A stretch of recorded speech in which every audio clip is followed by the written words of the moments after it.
Wesh, vas-y, c'est qui m'a vendu ce scooter de merde là? Avance, on va rater le goût des lames.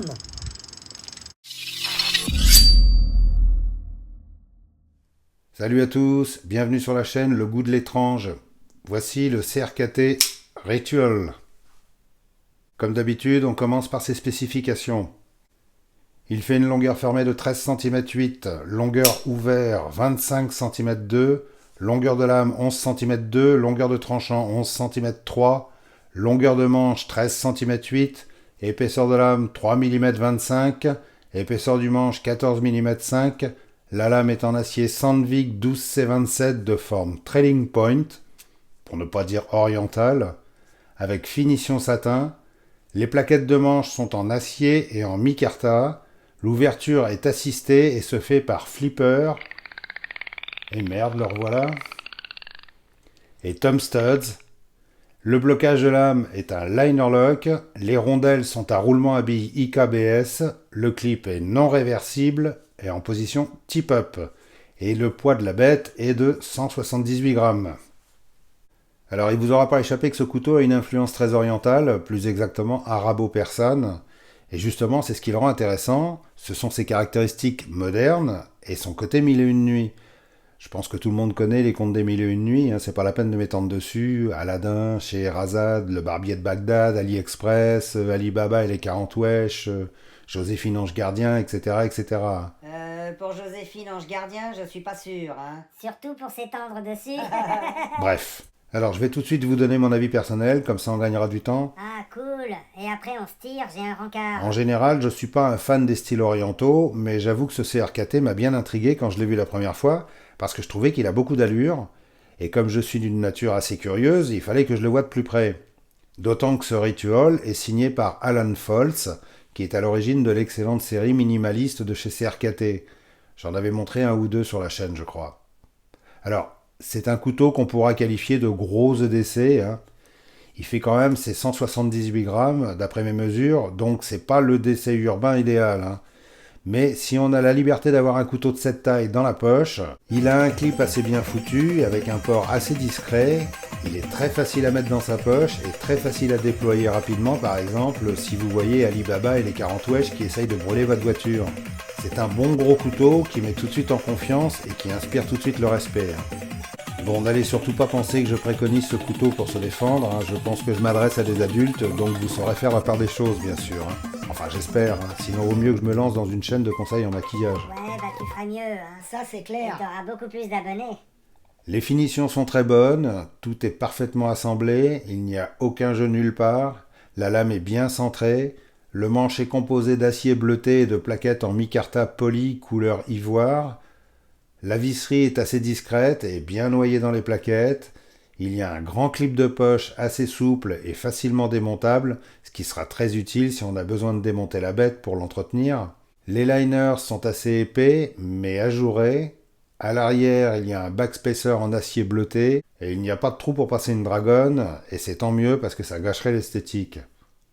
La lame est vraiment typée sabre oriental, hein. Elle a une pointe qui remonte très haut avec un faux contre-tranchant qui lui donne une allure un peu guerrière. C'est une émouture quasiment plate totale, si on peut dire comme ça. Il y a du jimping juste au bon endroit qui agrippe bien le pouce sans être trop agressif. Le système est à ouverture assistée avec roulement IKBS, donc autant vous dire que ce couteau s'ouvre avec une facilité déconcertante, que ce soit avec les Tom Studs ou le flipper. Et merde, le revoilà. Par contre, pour le refermer, il faudra forcer un peu sur le ressort, hein. C'est normal, c'est le principe des systèmes assistés. Sur une face de la lame, on a le logo CRKT, pas très discret et pas très oriental. Et sur l'autre, le nom Ritual et False Design avec le numéro de série. Mais c'est quoi le goût de l'homme? Wesh, gros, tu connais pas le goût des lames? C'est la meilleure chaîne de couteaux de YouTube. Putain, sur la vie de ma mère, t'as pas de culture, toi. Wallah, frère, t'es un Wesh, gros, c'est la meilleure chaîne, je te dis. Si tu me crois pas, nique ta mère, bâtard, va. Eh, le goût de l'homme, parlons wesh.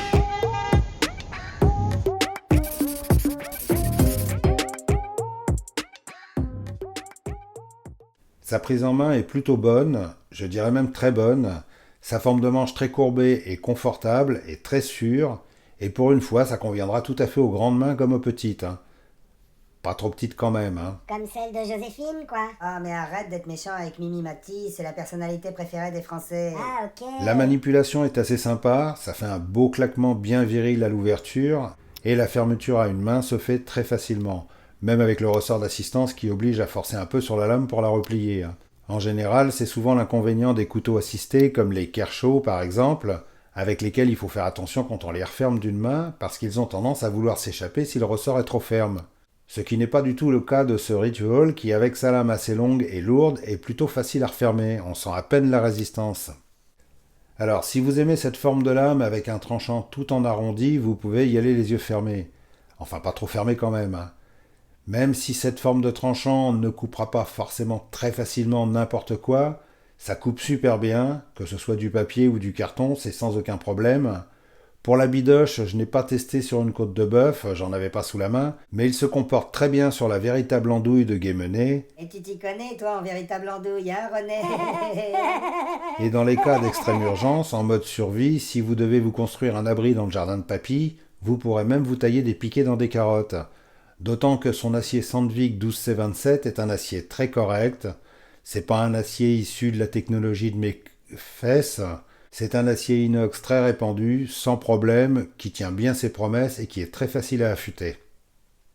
En conclusion, si vous avez envie de changer un peu et de vous faire plaisir avec un couteau original et de bonne qualité, ce CRKT Ritual est plutôt sympa. Son système est fluide et très rapide. On l'a bien en main.